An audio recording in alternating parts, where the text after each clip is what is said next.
Yes, I'm doing this research together with my colleague Audrey, who's sitting over there. And we are, oh, yes, this is in, do I have to do it like this?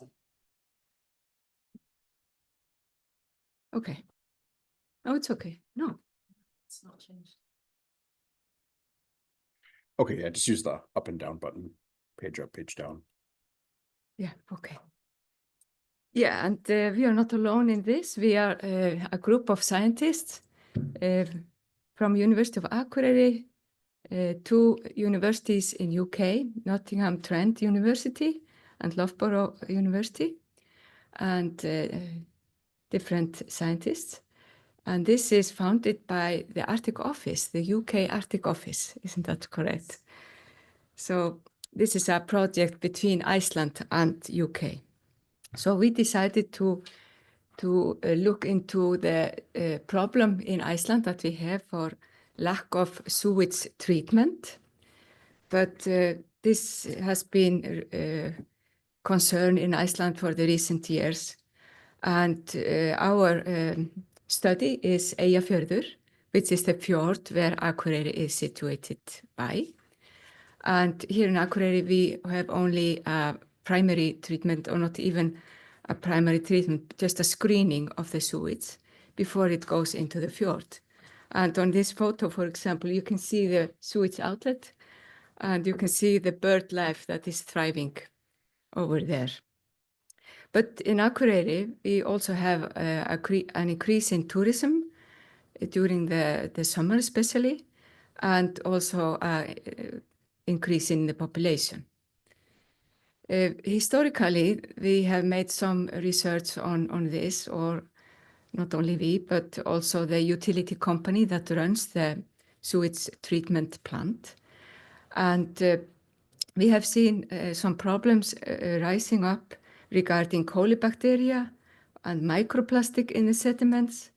And there have been some indication of a higher phosphor level than historical data say. So the background is that in Akureyri, even if it's a town of 20,000 inhabitants, Akureyri is still not following the Water Framework Directive from 2021 that requires second order treatment for towns that are 10,000 have 10,000 inhabitants or more. And that is because we consider the fjord a less sensitive area. And this has been questioned in the recent years. So in this study, we are trying to investigate the impact of the sewage of the fjord. And just to show this picture here, you can see the bottom of the fjord. Probably most of you know where it is situated in north of Iceland. It's one of the longest fjords in Iceland. And on this slide, you can see the bottom of it. You can see the town of Akureyri. And you can see the arrows are showing how the current goes in from the west side and then out on the east side. And here, for example, you can see the microplastic that I have analyzed in the sediments. And you can see the zero position there. And this is where the outlet is. And there's quite a lot of microplastic, at least, in the sediments there. And it is decreasing the further away from the outlet you go.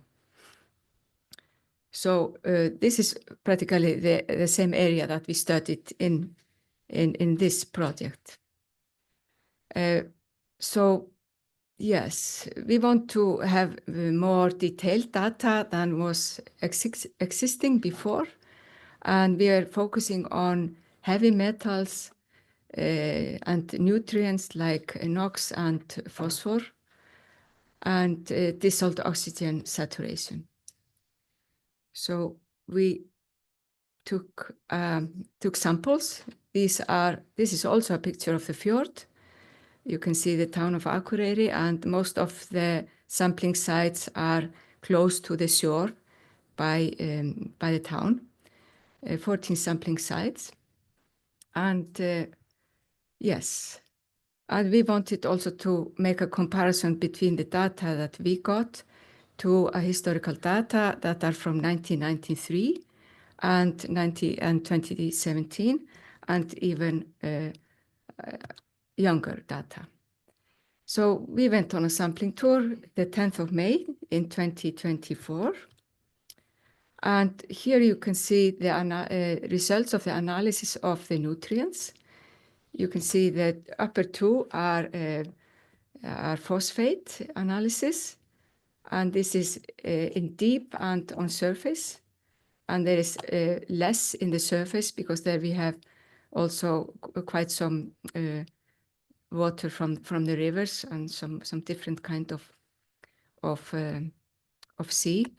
And in depth we have higher concentration. And of the NOx we have also the same, the two lower pictures.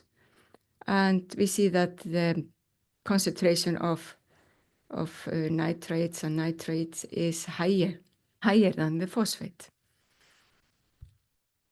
And if you look at all the data, they are reported here, both for the nutrients and for the heavy metals. And practically, these are all the results, 25 samples, because in some locations we were taking samples at surface, but also at the middle, the middle sea. So these are the results, and these are the results for the heavy metals that we analyzed.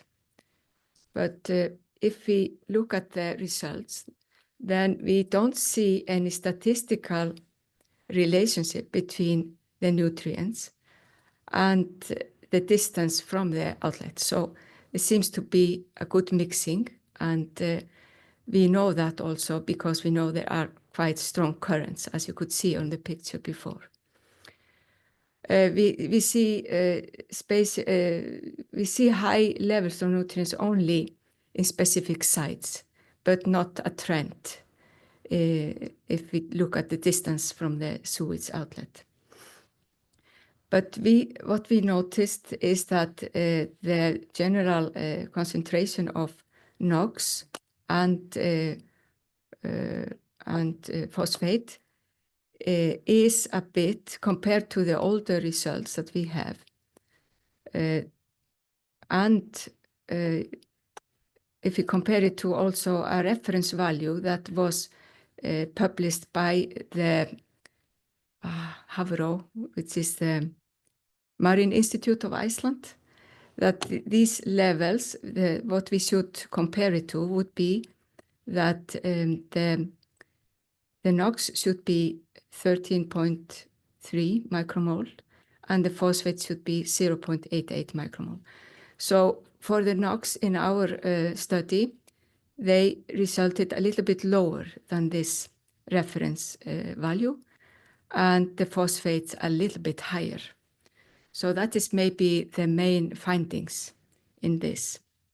For the heavy metals, none of them exceeded the regulatory limits, but we don't know what's happening in the sediments.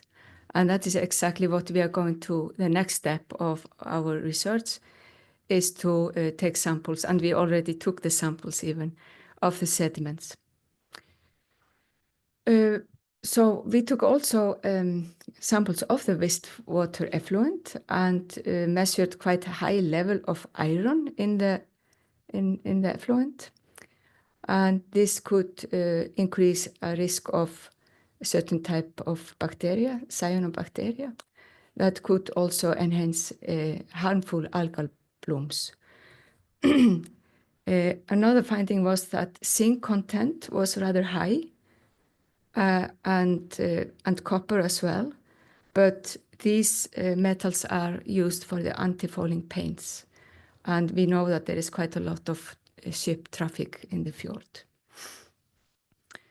So I probably have mentioned most of this, the NOx and phosphate, what was the main results there. But long-term phosphate accumulation could cause hypoxic conditions and affect the benthic ecology and even cod larvae. Yeah, and then there was this question of high iron levels from the sewage itself, but probably the mixing of the sea could prevent this to happen. But as I said, Akureyri wastewater treatment relies on primary screening. And we have to follow very close up if this is really enough, or if we need to continue to monitor regularly what's happening, and hopefully also involve the authorities. And we know that the population, especially in Akureyri, because there have been made some research on that, and most of them really want to improve the situation. But this is a general situation in Iceland, that we need to improve the sewage treatment.